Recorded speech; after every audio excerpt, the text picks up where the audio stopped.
একটি গোষ্ঠীর বিরুদ্ধে পরিকল্পিত বিভক্তি তৈরির অভিযোগ বিএনপির। দু-তিনটি দলের মতামত চাপিয়ে দেওয়ার দাবি। আগে গণভোটের বিরোধীরা গণতন্ত্রে বিশ্বাসী নয় বলছে জামাত। তারেক রহমানের দেশে ফেরা ঠেকাতে চলছে নানামুখী ষড়যন্ত্র। অভিযোগ নিউ ইয়র্ক বিএনপি নেতাদের। নিরাপত্তা নিশ্চিতে অন্তর্বর্তী সরকারকে ব্যবস্থা নেওয়ার আহ্বান। চট্টগ্রাম বন্দরের নিউ মুরিং টার্মিনাল বিদেশিদের ইজারার সিদ্ধান্তের প্রতিবাদে গণ অনশনে শ্রমিক কর্মচারীরা। নিরাপত্তা ও সার্বভৌমত্ব হুমকির মুখে পড়ার শঙ্কা। নৌকায় খেলতে খেলতে নদীতে নিখোঁজ। জামালপুরে আরও এক শিশুর মরদেহ উদ্ধার। মৃতের সংখ্যা বেড়ে 4। এখনও নিখোঁজ একজন। পরিবারে শোকের মাতম।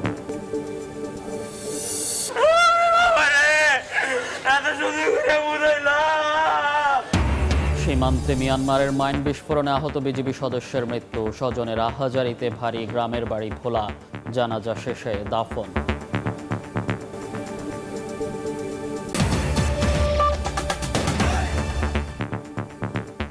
সময় সংবাদের সঙ্গে আছি আমি মনির হোসেন। ৭১-এর নারকীয় হত্যাকাণ্ডের দায়ে জামাতকে নিষিদ্ধের দাবি জানিয়েছেন বিএনপি নেতারা। ২৪ দিয়ে ৭১-কে ভুলিয়ে দেওয়ার ষড়যন্ত্রকারীরা পরিকল্পিতভাবে বিভক্তি তৈরি করছে বলে অভিযোগ করেছেন দলটির মহাসচিব। নির্বাচন হলে অপশক্তি মাথা চড়া দিতে পারবে না বলেও জানান তিনি। এদিকে দু-তিনটি দলের মতামত জাতির উপর চাপিয়ে দেওয়ার চেষ্টা রুখে দেওয়ার হুঁশিয়ারি দিয়েছেন আমির খসরু মাহমুদ চৌধুরী। জাতীয় প্রেসক্লাবে জাতীয়তাবাদী মুক্তিযোদ্ধা দলের সমাবেশ, যাতে অংশ নেন দেশের বিভিন্ন প্রান্তের বীর মুক্তিযোদ্ধারা। সমাবেশে অংশ নিয়ে বিএনপির কেন্দ্রীয় নেতারা বলেন, বহুরূপীদের খপ্পরে পড়েছে দেশ। ৭১-এর নারকীয় হত্যাকাণ্ডের দায়ে জামায়াতকে নিষিদ্ধের দাবি জানান তারা। অনুষ্ঠানে অন্তর্বর্তী সরকার এবং আমলাদের অনেকে মুক্তিযুদ্ধের বিরুদ্ধে ছিল। তারাই মুক্তিযুদ্ধের ইতিহাসকে ভুলিয়ে দিতে চায় অভিযোগ করে বিএনপি স্থায়ী কমিটির সদস্য অবসরপ্রাপ্ত মেজর হাফিজ উদ্দিন আহমেদ স্বাধীনতা বিরোধীদের বিপক্ষে সবাইকে ঐক্যবদ্ধ হওয়ার আহ্বান জানান। ৭১-এর মুক্তিযুদ্ধকে হেয় করার একটা চেষ্টা আমরা লক্ষ্য করেছি। তার কারণ হলো বর্তমানে এই যে তত্ত্বাবধায়ক সরকার, অন্তর্বর্তীকালীন সরকার এবং যারা ক্ষমতাসীন আমলা, সমাজের প্রতিপত্তিশালী অংশ, এরা তো মুক্তিযুদ্ধে অংশগ্রহণ করে নাই এবং এদের অনেকেই মুক্তিযুদ্ধের বিরুদ্ধে ছিল। তাই তারা মুক্তিযুদ্ধকে ভুলিয়ে দিতে চায়। এ সময় পরিকল্পিতভাবে কিছু শক্তি বিভক্তি আনতে চায় মন্তব্য করে বিএনপি মহাসচিব বলেন, ৭১-কে ভুলিয়ে দেওয়ার অবকাশ নেই। চক্রান্তকারীদের বিরুদ্ধে সবাইকে ঐক্যবদ্ধ হওয়ার আহ্বান জানান তিনি। বিভক্তি আমরা আনতে চাই না, কিন্তু অত্যন্ত পরিকল্পিতভাবে কিছু কিছু শক্তি, কিছু কিছু মানুষ এখানে বিভক্তি আনতে চায়। ১৯৭১ সালকে যারা ভুলিয়ে দিতে চায়, আমরা এই ব্যাপারে খুব পরিষ্কার করে বলতে চাই, ১৯৭১ সালকে ভুলিয়ে দেওয়ার কোনো অবকাশ নেই, কারণ ওটাই হচ্ছে আমাদের জন্মের ঠিকানা। নির্বাচন তো যেটা ঘোষণা করেছেন ২০২৬ সালের ফেব্রুয়ারি মাসে, ওই তখনই নির্বাচন হতে হবে। এদিকে রাজশাহী জেলা পরিষদ মিলনায়তনে রাজশাহী বিভাগীয় ব্যবসায়ী সম্মেলনে যোগ দেন বিএনপির স্থায়ী কমিটির সদস্য আমির খসরু মাহমুদ চৌধুরী। বলেন, ২ থেকে ৩টি দলের মতামত জোর করে বিএনপির উপর চাপিয়ে দেওয়া হচ্ছে। জোর করে আরেকটি দলের অথবা 2টি দলের অথবা 3টি দলের মতামত জোর করে বাকি দলগুলোর উপর চাপিয়ে দেওয়ার একটা চেষ্টা চলছে। আপনারা দেখছেন না? এখন আমরা একটা রাজনৈতিক দল, তারা আরেকটা রাজনৈতিক দল। আমরা যেখানে ঐক্যমত হয়েছি, ঐক্যমতের বাইরে গিয়ে তাদের দাবি এখন আমাদের উপর চাপাতে চাচ্ছে, জনগণের উপর চাপাতে চাচ্ছে। নির্বাচনকে যারা ক্ষতিগ্রস্ত করতে চায় তাদের বিরুদ্ধে সবাইকে সোচ্চার হওয়ার আহ্বান জানান আমির খসরু মাহমুদ চৌধুরী। আমরা একটু বাংলাদেশের রাজনৈতিক সংস্কৃতিতে একটা পরিবর্তন আনতে চাই। কাউসারা চৌধুরী কুমু, সময় সংবাদ, ঢাকা। যারা নির্বাচনের আগে গণভোট চায় না তারা গণতন্ত্রে বিশ্বাসী না বলে মন্তব্য করেছেন জামায়াতের নায়েবে আমির মুজিবুর রহমান। গণভোট ও জাতীয় নির্বাচন একই দিনে হলে গণভোটের কোনো মূল্য থাকবে না বলেও মন্তব্য তার। সকালে রাজধানীর শাহবাগে জামায়াতের ফ্রি মেডিকেল ক্যাম্প উদ্বোধন করে তিনি বলেন, পিআর পদ্ধতিতে ভোট হলে কালো টাকা, পেশি শক্তির দৌরাত্ম্য কমে যাবে। জনগণের ভোটের সঠিক মূল্যায়নে পিআর পদ্ধতির বিকল্প নেই বলেও জানান জামায়াতের এই শীর্ষ নেতা। আগামী জাতীয় নির্বাচনে সকল ইসলামী দল ঐক্যবদ্ধ হয়ে মানুষের অধিকার আদায়ে ভোট যুদ্ধে নামবে বলেও প্রত্যয় ব্যক্ত করেন তিনি।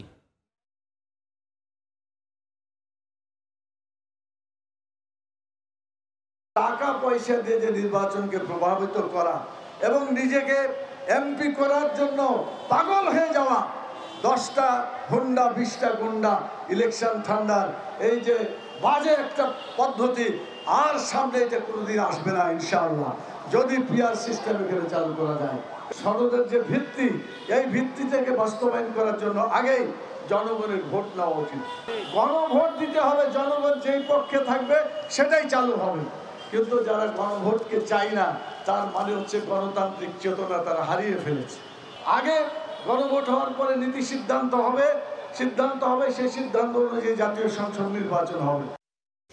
সংশোধিত আরপিও পুনরায় পরিবর্তনের চেষ্টা একটি রাজনৈতিক দলের কাছে সরকারের নতি স্বীকার হিসেবে উল্লেখ করেছেন জামাতে ইসলামীর নায়েবে আমির সৈয়দ আবদুল্লাহ মোহাম্মদ তাহের।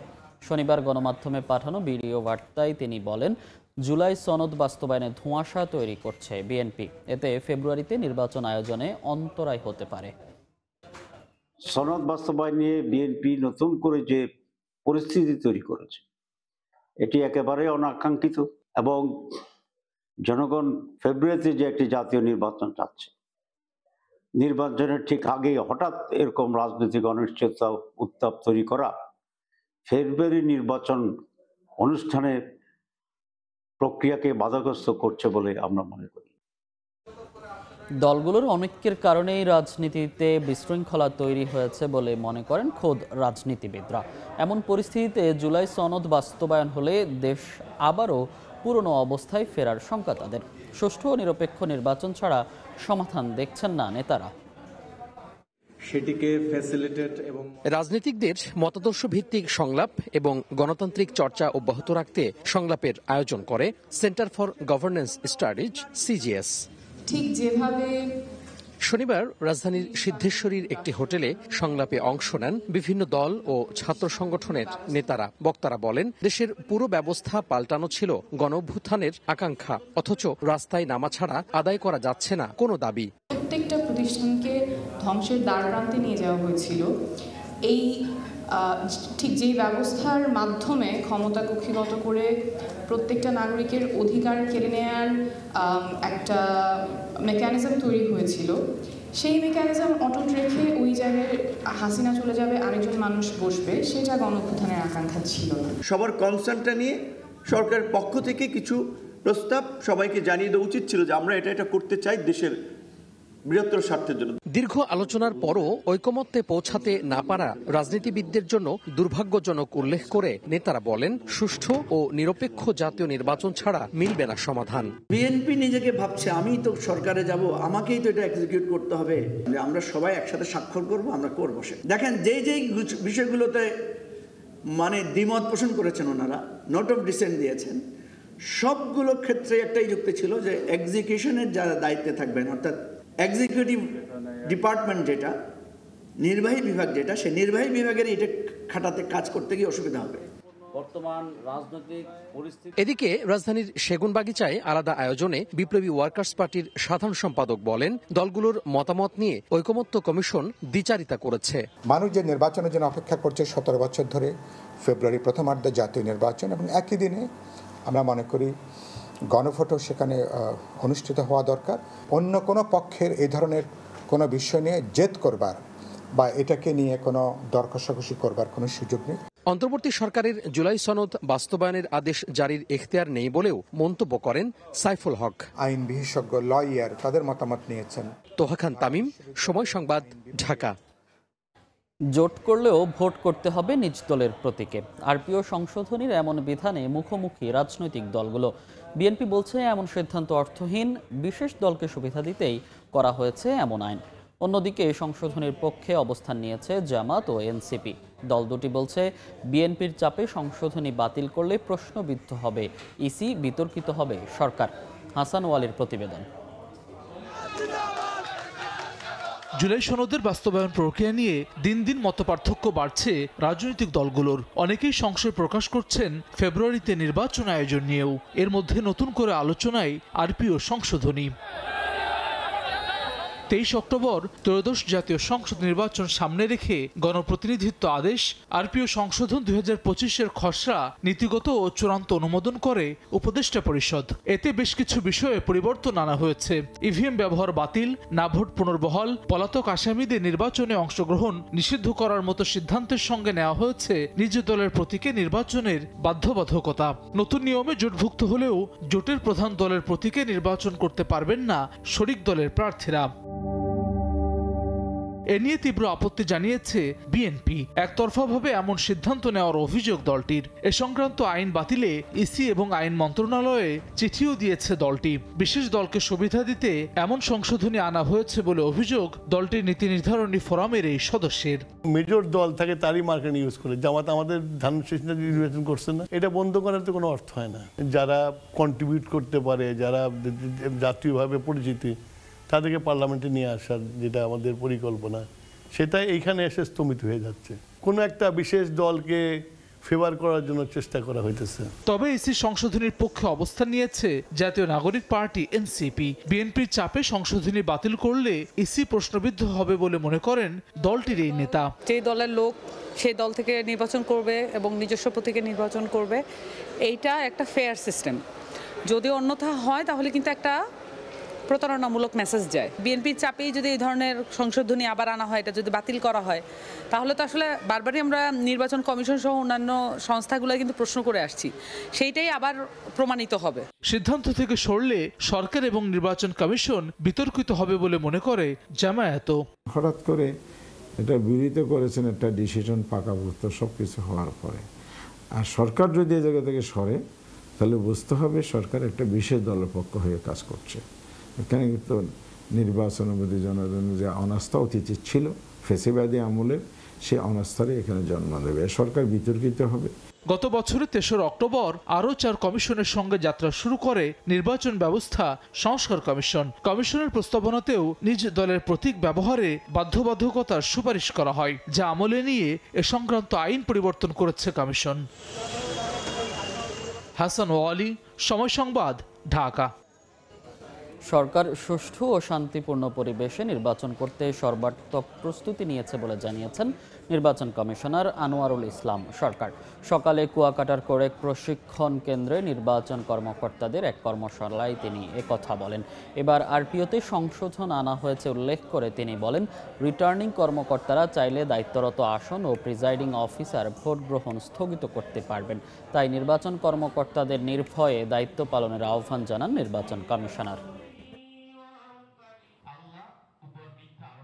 তো প্রতিটি নাগরিকের দায়িত্ব যে একটি সুষ্ঠু নির্বাচন করার জন্য সহযোগিতা করা, ভালো, অবাধ, সুষ্ঠু, নিরপেক্ষ নির্বাচন করার জন্য যত প্রস্তুতি আছে আমরা সব প্রস্তুতি নিয়ে রেখেছি।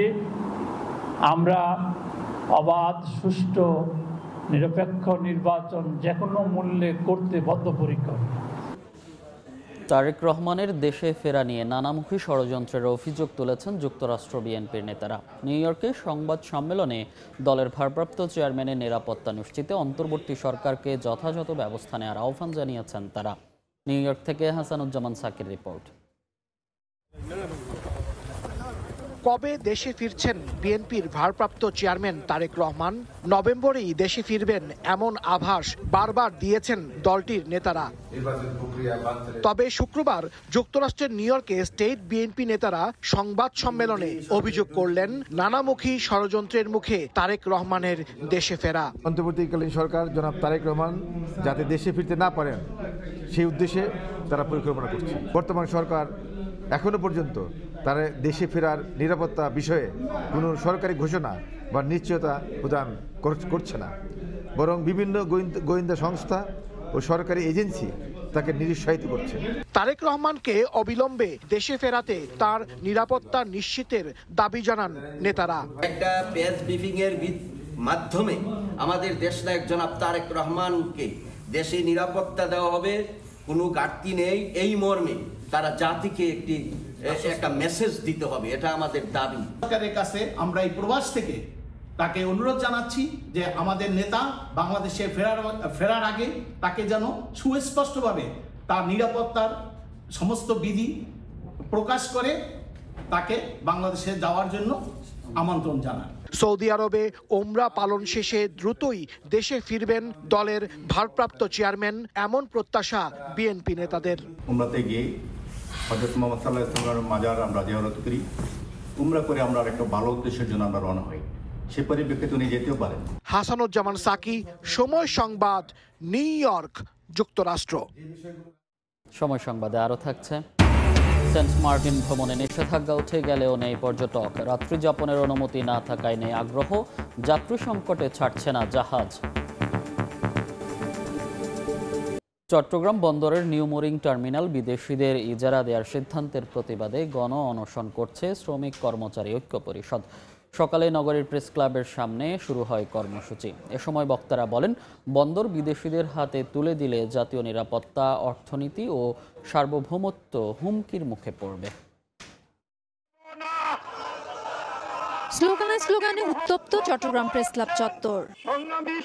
চট্টগ্রাম বন্দরের নিউ মোরিং কন্টেইনার টার্মিনাল সহ বিভিন্ন স্থাপনা বিদেশিদের ইজারা দেওয়ার সিদ্ধান্তের প্রতিবাদে শনিবার সকাল ৯টায় শুরু হয় শ্রমিক কর্মচারী ঐক্য পরিষদের গণ অনশন কর্মসূচি। শ্রমিক সংগঠন ছাড়াও বিভিন্ন রাজনৈতিক ও ছাত্র সংগঠনের নেতাকর্মীরা কর্মসূচিতে সংহতি জানান।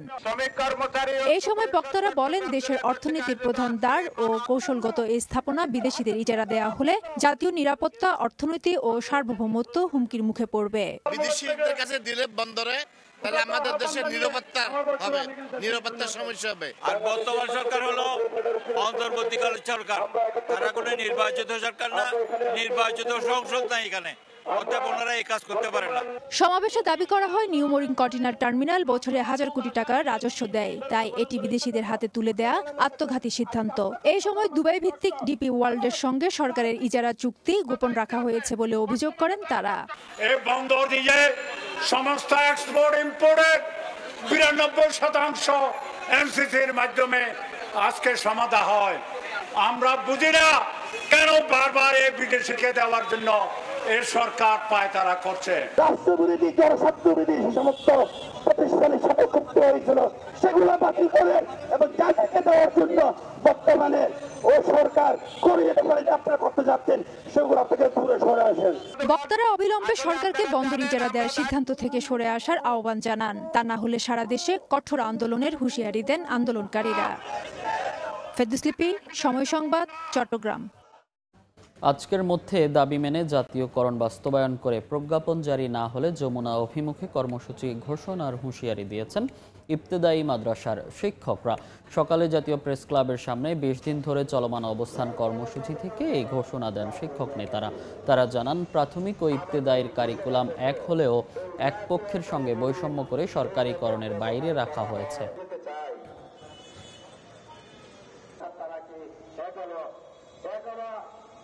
আগামীকালকে আমাদের 26,000 প্রাইমারিকে জাতীয়করণ করা হয়েছে, কিন্তু আমাদের এই মাদ্রাসাগুলো এখন পর্যন্ত জাতীয়করণ করা হয় না।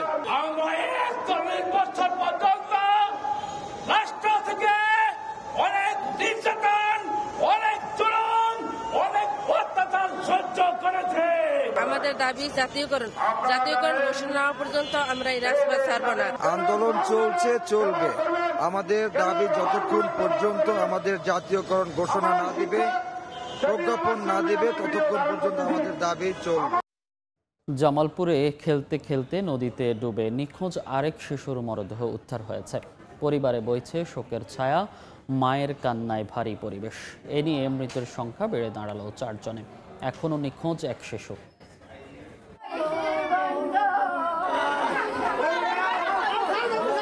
মায়ের বুক ফাটা আর্তনাদে ভারী ঝিনাই নদীর পার। নিখোঁজ সন্তান কুলসুমের নিথর দেহ ফিরে পেলেন মা। শনিবার সকাল থেকে নদীর বিভিন্ন পয়েন্টে দ্বিতীয় দিনের উদ্ধার অভিযানে নামেন ফায়ার সার্ভিসের ডুবুরি দল। এক পর্যায়ে নিখোঁজ কুলসুমের লাশ দেখতে পান তারা। উদ্ধারের পর হস্তান্তর করা হয় পরিবারের কাছে।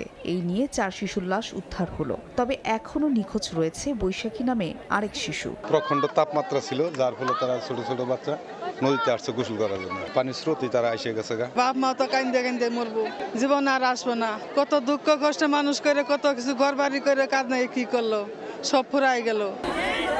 নিহত 4 জনের মধ্যে পলি আক্তার, কুলসুম ও আবু হাসানের বাড়ি মাদারগঞ্জের চরভাটিয়ান এলাকায়, আর সাইবা আক্তার সরিষাবাড়ী উপজেলার বাউশী এলাকার বাসিন্দা। শুক্রবার বিকেলে ঝিনাই নদীর আনারবাড়ি ঘাটে গোসল করতে নামে 5 শিশু। এই সময় পাড়ে বাঁধা নৌকায় খেলতে গিয়ে ডুবে যায় সবাই। রাতেই 3 শিশুর লাশ উদ্ধার করে ফায়ার সার্ভিসের ডুবুরি দল। সময় সংবাদ, জামালপুর। বান্দরবান সীমান্তে আরাকান আর্মির পুঁতে রাখা মাইন বিস্ফোরণে নিহত বিজিবি সদস্য আক্তার হোসেনের দাফন সম্পন্ন হয়েছে ভোলায়। স্বজন শুভানুধ্যায়ীদের পাশাপাশি জানাজায় অংশ নেন তার বিজিবি সহকর্মীরাও। স্বামীর অকাল মৃত্যুতে দিশেহারা স্ত্রী, স্বজন ও সহকর্মীর অশ্রুসিক্ত নয়নে ভোলায় চিরনিদ্রায় শায়িত হলেন বিজিবি সদস্য আক্তার হোসেন। শনিবার সকালে আক্তারের লাশবাহী হেলিকপ্টার পৌঁছায় ভোলার দৌলত খান হেলিপ্যাডে। সেখান থেকে মরদেহ নেওয়া হয় গ্রামের বাড়ি কলেজ রোড এলাকায়। এ সময় কান্নায় ভেঙে পড়েন স্বজনরা। শেষবারের মতো বিদায় জানান আত্মীয় স্বজন, এলাকাবাসী। পরে আবি আবদুল্লাহ কলেজের পাশের ঈদগাহ মাঠে নেওয়া হয় মরদেহ। সেখানে জানাজা শেষে TNT জামে মসজিদ কবরস্থানে দাফন করা হয়। সীমান্তে প্রাণহানি কমাতে সরকারকে কার্যকরী পদক্ষেপ নেয়ার দাবি পরিবারের। আমার ছেলে যেইভাবে মারা গেছে, অদূর ভবিষ্যতে যেন সরকার এটার প্রতি একটা সুদৃষ্টি রাখে। বার্মার বাহিনীরা আমাদের রিপন ভাইকে এভাবে হত্যা করেছে। এজন্য আমরা আমাদের দেশের রাষ্ট্রপ্রধানের কাছে আমরা বিচার চাই। 12 অক্টোবর বান্দরবনের নাইখংছড়ির তমরু সীমান্তে টহলের সময় মিয়ানমারের বিদ্রোহী গোষ্ঠী আরাকান আর্মির পুঁতে রাখা মাইন বিস্ফোরণে আহত হন আক্তার হোসেন। 20 দিন চিকিৎসার পর শুক্রবার ঢাকা সম্মিলিত সামরিক হাসপাতালে মৃত্যু হয় তার। নাসির উদ্দিন লিটন, সময় সংবাদ, ভোলা। 9 মাস পর সেন্ট মার্টিন ভ্রমণে নিষেধাজ্ঞা উঠে গেলেও নেই পর্যটক। রাত্রিযাপনের অনুমতি না থাকায় আগ্রহ হারাচ্ছেন ভ্রমণ পিপাসুরা। জাহাজ কর্তৃপক্ষ বলছে যাত্রী সংকটে নভেম্বরে জাহাজ ছাড়বেন না তারা। তারপরও সেন্ট মার্টিনের উদ্দেশ্যে কক্সবাজার ঘাট থেকে ফিরে যাচ্ছেন অনেকে। মোহাম্মদ ফরাজের ক্যামেরায় বিস্তারিত জানাচ্ছেন সুজাউদ্দিন রুবেল। 1 নভেম্বর পর্যটকদের জন্য উন্মুক্ত করা হয়েছে সেন্ট মার্টিন দ্বীপ। তাই সেন্ট মার্টিন ভ্রমণের উদ্দেশ্যে কক্সবাজারের BIWTA ঘাটে আসেন ফরিদপুরের শামীম খান। কিন্তু কাউন্টারে বিক্রি হচ্ছে না টিকিট, নেই জাহাজও। আজকে চলে আসছি যে সেন্ট মার্টিন যাব এই উদ্দেশ্যে, তো আইসা দেখি তো এক বিরাট কায়দা ওয়েদা। শুধু শামীম খান নন, সেন্ট মার্টিন ভ্রমণে যেতে অনেক পর্যটক এসেছিলেন ঘাটে। সবাই ফিরেছেন হতাশ হয়ে। নভেম্বরেও সেন্ট মার্টিনে রাত্রিযাপনের অনুমতি চাইছেন পর্যটকরা। ঘাটে এসে দেখলাম যে কোনো জাহাজই চলাচল অফ, তো যার কারণে একটু হতাশাই হলাম। ওভারনাইট স্টে করতে না পারলে সেটা আসলে ওয়ার্থি না যাওয়াটা। জাহাজ কর্তৃপক্ষ বলছে দীর্ঘ সময় জাহাজে চড়ে সেন্ট মার্টিন পৌঁছে রাতে থাকার অনুমতি নেই পর্যটকদের। মাত্র 1 ঘন্টা দ্বীপে ঘুরেই আবার জাহাজে উঠতে হবে পর্যটকদের। তাই লোকসানের সংখ্যায় জাহাজ ছাড়ছেন না তারা। নৌ পরিবহন দপ্তর এখনো রেশিওর যে শিডিউলটা ওইটা দেয় নাই। তো এই শিডিউলটা আমরা কি চেয়ে নিব না ওনারা চেয়ে নিবে? কারণ ওনারাই তো নিজেরা মিটিং করছে। বলতে গেলে একটা সম্পূর্ণ সমন্বয়হীনতা, আমাদের সাথে তামাশা। এমন পরিস্থিতিতে জাহাজ কর্তৃপক্ষের সঙ্গে বসে বিষয়টি সুরাহার কথা বলছে জেলা প্রশাসন। ট্যুরিজম বোর্ডের পক্ষ থেকে একটা অ্যাপস ডেভেলপ করা হয়েছে, যারা টিকিট কাটতে আগ্রহী সেখানে গেলে তারা টিকিট কাটতে পারবে। 3 বছর আগেও টেকনাফ থেকে দৈনিক 5-6 হাজার পর্যটক নিয়ে সেন্ট মার্টিন যাতায়াত করত 9 থেকে 11টি জাহাজ। কিন্তু মিয়ানমারের রাখাইন রাজ্যে সংঘাতের কারণে টেকনাফ সেন্ট মার্টিন রুটে পর্যটকবাহী জাহাজ চলাচল বন্ধ রয়েছে। সুজাউদ্দিন রুবেল, সময় সংবাদ, কক্সবাজার। খেলার খবর। লিটন জাকেটদের উদ্দেশ্য করে ট্রাইগার্ডদের সমর্থকদের ধুয়োধ্বনিতে হতাশ Caribbean head coach Darren Sami. তার মতে খারাপ সময়ে সমর্থকদের উচিত ক্রিকেটারদের পাশে থাকা।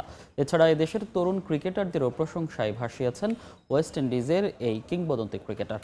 চট্টগ্রাম থেকে আশরাফুল আলমের ক্যামেরায় আরও জানাচ্ছেন তামিম হোসেন।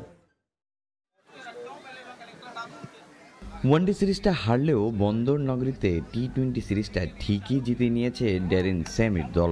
নেপালের কাছ থেকে পাওয়া ক্ষতর মলমটা বাংলাদেশে এসেই লাগালো ক্যারিবিয়ানরা। নিয়েছে গেল বছর ঘরের মাঠে টাইগারদের কাছ থেকে পাওয়া হোয়াইট ওয়াশের প্রতিশোধও, তাই আনন্দটাও অনেক বেশি। মাঠকর্মী থেকে শুরু করে যে চেয়েছেন তার সঙ্গেই সেলফি তুলেছেন এই ক্যারিবিয়ান মাস্টারমাইন্ড। ভালোবেসে ফেলেছেন এই দেশটাকে।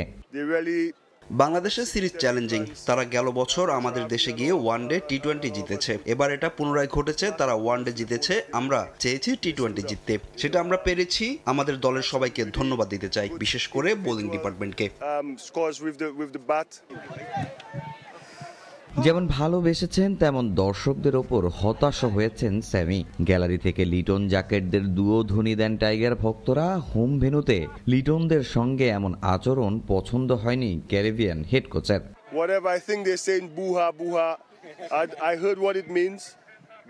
বাংলাদেশের ভক্তরা দারুণ, আমি সব সময় তাদের প্রশংসা করি।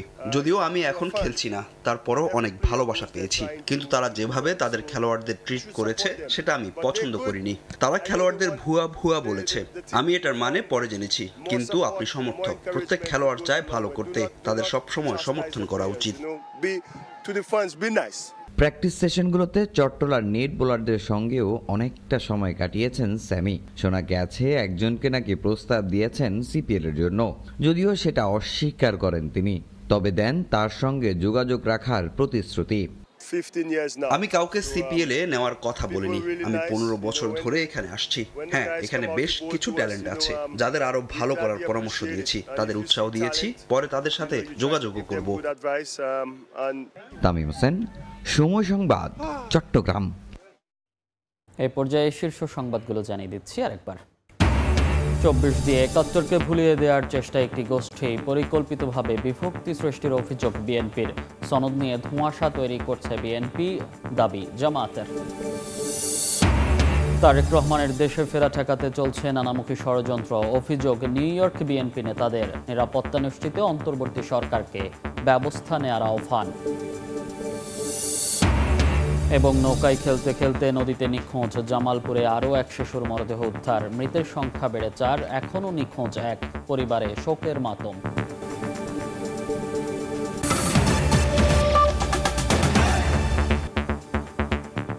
এই ছিল বিকেল 3টার সময় সংবাদে। আন্তর্জাতিক সময় নিয়ে আসছি কিছুক্ষণ পর, সঙ্গে থাকুন সময়ের।